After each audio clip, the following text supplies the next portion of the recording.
Hello and welcome to Nerd in Motion. It's a different setting. It's not in my car or my van. It's in my shed slash studio slash workshop slash somewhere to keep the lawnmower.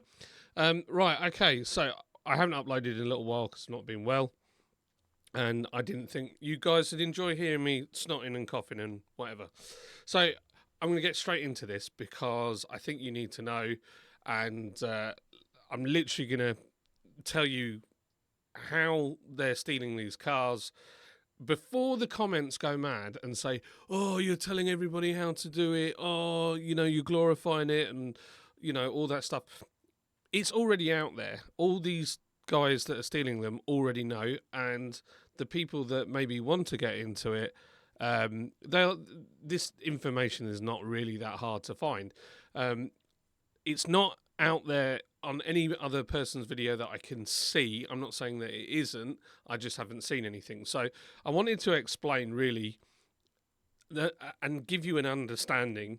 I'm a vehicle technician by trade, and I've done a few bits and bobs with electronics, and I know how ECUs work. So I wanted to kind of give you an overview really, really simply, and I'm sure experts in the chat will correct me if I get anything wrong, and no doubt I will.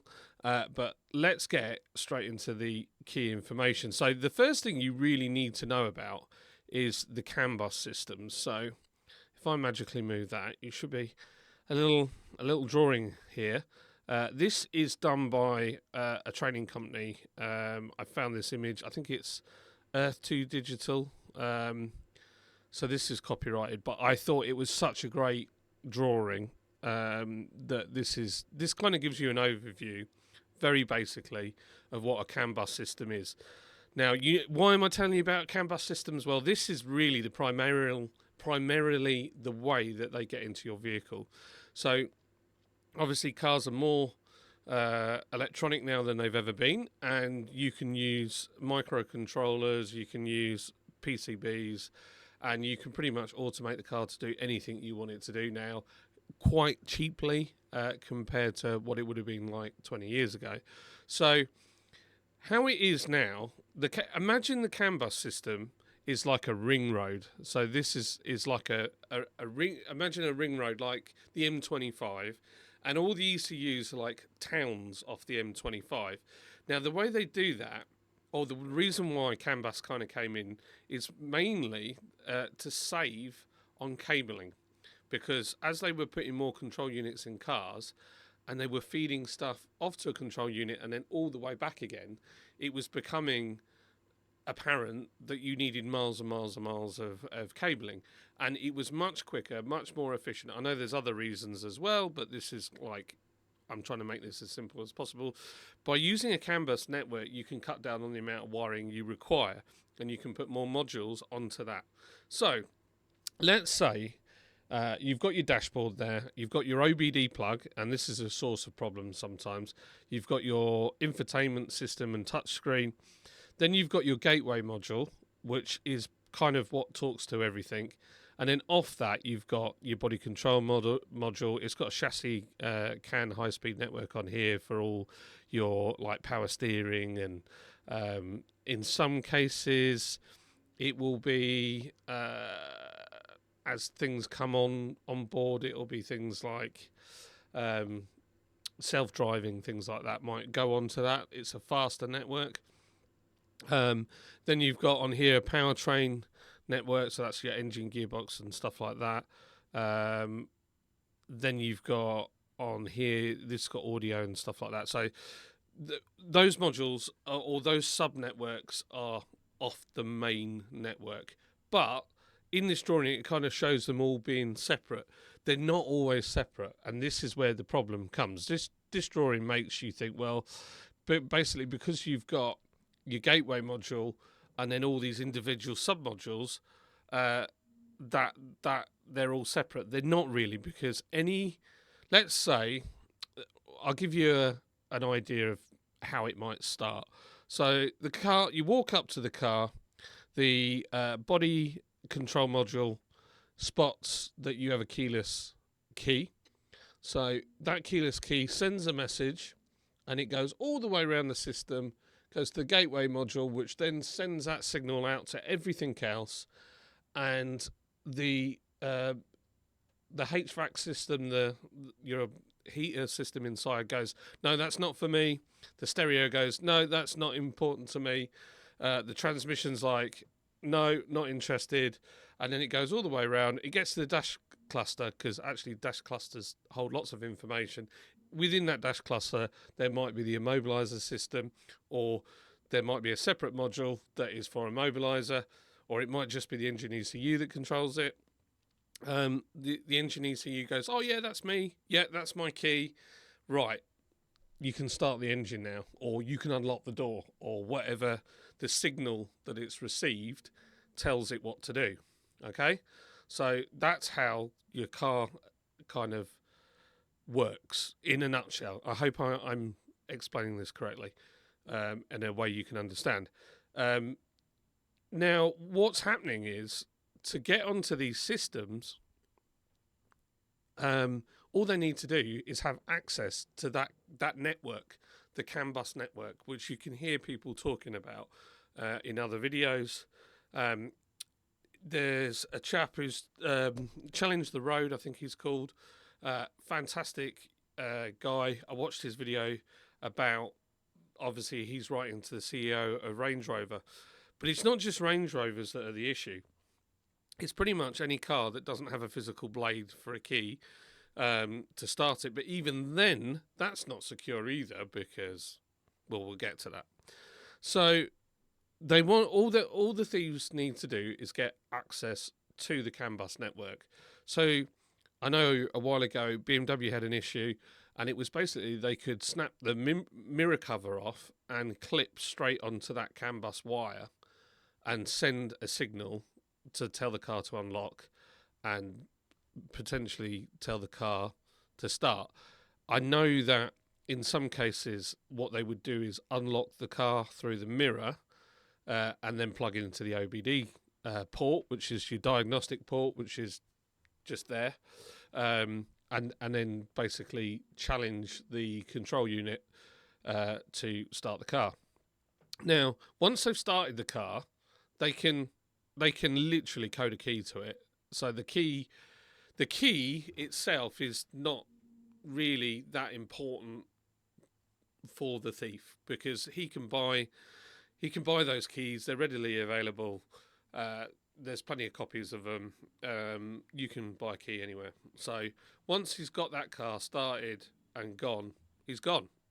And so what we need to do is just educate you a little bit on the kind of stuff that they use and the tactics. So I'm going to just make this me back to normal size. So believe it or not, one of the tools that is available for stealing Range Rovers and Jaguar Land Rover cars in general is based on it is a JBL speaker that has a modified board, and they basically plug, I think, into the earphone port. It could also be the USB port, because obviously that's a fast carrying data cable anyway, and they fire a signal straight into the car to tell it to open. Now, the only way that I can see that you can defeat that is to put something else in the system, that when that signal comes onto the CAN bus network, it's intercepted by another control unit that has a look at that code and says, hey, I'm not sure this code's right, or that it adds another step of coding, or another step that is manually required. So, I don't know, turn your wipers on and off 4 times, press the horn, whatever it is, some sort of thing, because all of those things are on your network. So, don't panic. You know, every person with a JBL speaker is not there to steal your car. These speakers that have been made to do this are very, very expensive, and you know they're not something that's widely available. I'm not entirely sure where you get them either, and I don't really want to know. It's kind of irrelevant. ultimately, they could use anything. It's just it sounds. When I found out that that's what they were using as a base unit, I could not believe it. I thought, wow.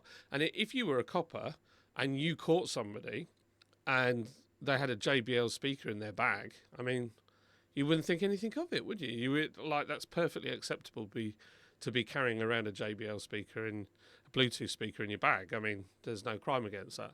Um, so that's one way. The other thing is obviously, and I think this has been quite well publicised, is they use a tool that basically scans for your key. So they put it near your house, it picks up the signal from your key, and then just somebody else has stood by your car, and all it does is amplify the signal to the car to open the car. But that still doesn't necessarily mean that the car can start. So at that point, they normally have another tool that plugs into the OBD port and then challenges the immobiliser code. Now, I saw the Challenge the Road. He was saying that Jaguar Land Rover rolled out a security recall on the new Range Rover. I can confirm, and if Jaguar Land Rover would like to talk to me about it, I'm quite happy to put them in the right direction. But 3 of those cars with the new update have been stolen that I know of. So it's not a hard and fast, yes, once you've had that done, it's going to be okay. And also, I wanted to quickly talk about trackers, because I know a lot of insurance companies are asking for trackers. There are trackers and there are trackers. But they can be defeated by a simple device that plugs into the cigarette lighter, which jams the signal. So unless you've got a very, very good one, they can be easily defeated. And also, the other issue is you can buy a detector to find where they are anyway. It's like anything with these things. It's only as good as the person that installed that defeat device. So I would definitely say that if you're somebody that's worried about your car going walkabouts, then you really need to find a good supplier and a good installer. I'm going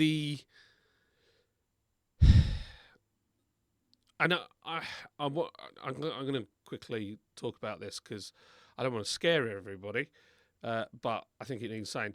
This is not just a Jaguar, Land Rover, Range Rover issue. I know everybody is like on them like Donkey Kong at the moment because obviously they're a big brand, lots of people with them. It's not just an issue. Toyotas are getting stolen all the time, and they use a device where they are pulling down the wheel arch liner to get to the headlight module and challenging the immobiliser and engine control unit via the headlight module. And it's exactly the same. So it's not just, and you obviously Toyota aren't all over the news about this, but there's other manufacturers, all sorts of stuff everywhere. If they want your car, they'll take your car ultimately. And when we went digital with vehicles, it was only ever going to be as good as the person that wrote the software. And there are people out there that are very, very clever. And it's one of those crimes that in some people's minds, they're not doing any physical harm to anybody. They're just taking a car and it's insured anyway. And I get that. It's like, but it's all the other stuff that goes with it. And you can get a Faraday cage for your keys and put them away, but there's nothing stopping them then breaking into your house. So you can have steering wheel covers and all that, but all the lockpicks for those steering wheel covers exist. And it's the same. You could say, well, I'll get the Faraday cage, I'll put my key in it, and then what I'm going to do is I'm just, I know that the car's not going to go then. Well, if your car has a barrel, a key lock on the outside to get in, which a lot of them do, you just pop a cap off, and then normally one of your keys will have a blade that slides out. Well, anything with a blade like that, there's probably a tool to undo it. So this is I'm glad it's making sort of mainstream, because really this is a manufacturer versus the people versus insurance company issue now. And really there needs to be some money put into, one, the companies that are developing devices to stop people pinching them, and also there needs to be some sort of deeper anti-theft put into cars themselves. I mean, the crazy bit is, like, I know I'm talking from years ago, when cars are pinched. So one of the things is people kind of like, oh, well, they'll just take them to a chop shop. The chop shop thing doesn't exist quite as much as it used to. It's still a thing, but most of these cars are getting exported and they're going across seas to all sorts of different countries. And you so that is another side to it, that there needs to be a clampdown on the ports to assess the vehicles that are being exported. But then the other side to it is you can't slow down commerce at a port because it costs so much. Like, you could literally bring a whole port to a standstill because you're checking every car that goes through. And if you have a yard within the port that you rent, you don't have to necessarily pack those containers as early as you would do if, let's say, I wanted to export my crappy old Citroen to, I don't know, France, and there was no Eurotunnel. That was a really bad choice, France. Let me think of somewhere else. Africa. Let's say that I feel like that would make Africa's life worse by me sending my Citroen. But let's say I did, and I sent my Citroen, I'd have to do all the paperwork, I'd have to get it in a container, it'd be there for a while, and then it'd get loaded up and shipped and gone. If I have a yard, I could just load it up as like 2 hours before or an hour before the ship goes and get it off and gone.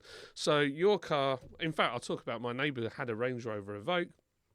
It was stolen and it was caught on ANPR going towards Liverpool, and they never found the car.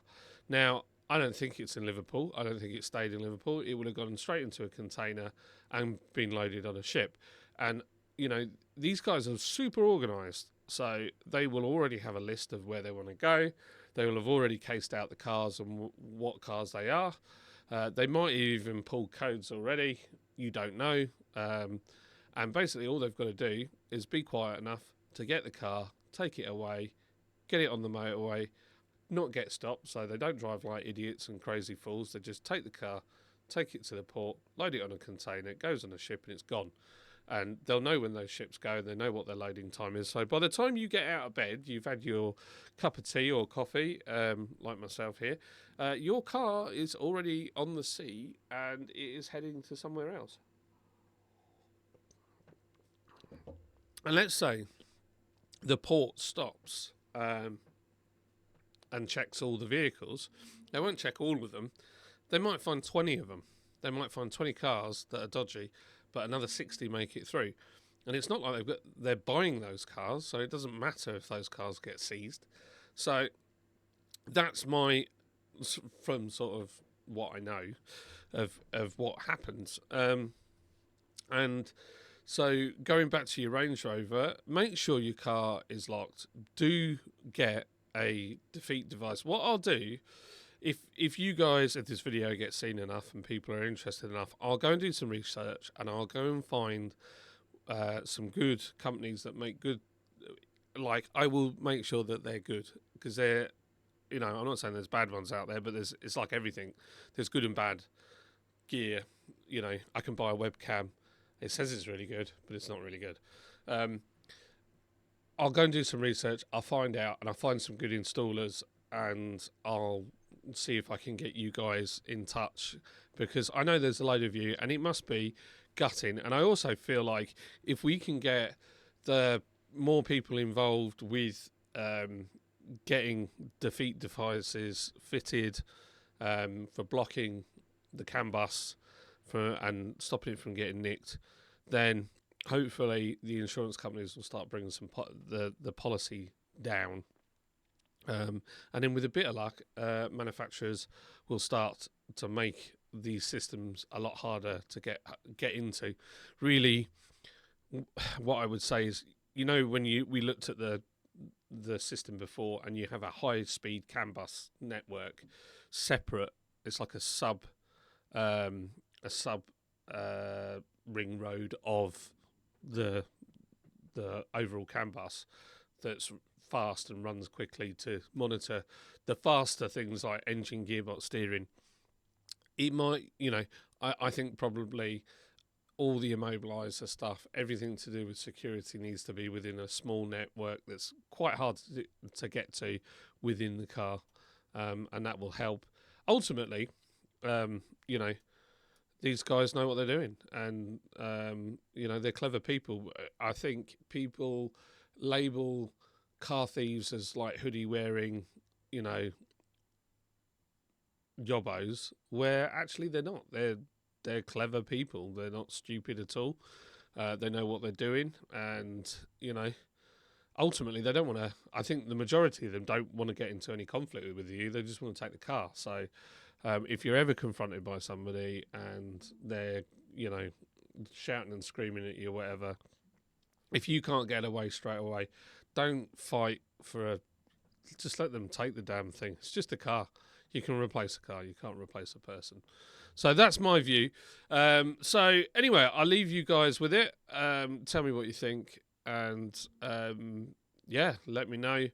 If you want to know any more information, then please get in touch. If you want to send me an email about what I found out, if somebody out there wants to know more, and I'm not saying no, I'm not going to tell you where you get this stuff, but if you want to know about how to protect your car, or if Range Rover, if you want some more details about the 3 cars that went missing, please, my email is nerdinmotionpromotion@gmail.com. So, there you go. Also, one little thing, I see it all the time, always in group chats, people are saying, oh, they unlocked my car and they went inside and they stole my cassette. Nobody has a cassette anymore, but they stole my favourite CD. Actually, no one has a CD player. Gosh, I'm showing my age. Whatever. They stole my change and my hair bobble and whatever I left in the boot. A lot of these people, you're not locking your car. That is the first thing. And the second thing is, you might press the button and think it's locked, but it's not, because Joe Bloggs is sat down the road with a little defeat device that jams your key signal, and you think you've locked it because you pressed the button, and you probably did, but you didn't. And then later on, they come back and open your door and take all your valuable, stuff like hair bubbles. So there you go. So please make sure you lock your car and watch your indicators flash when you lock it. Right, I'm rambling now. I'm going to let you go. Any questions, stick it in the comments, and I'll see you on the other side.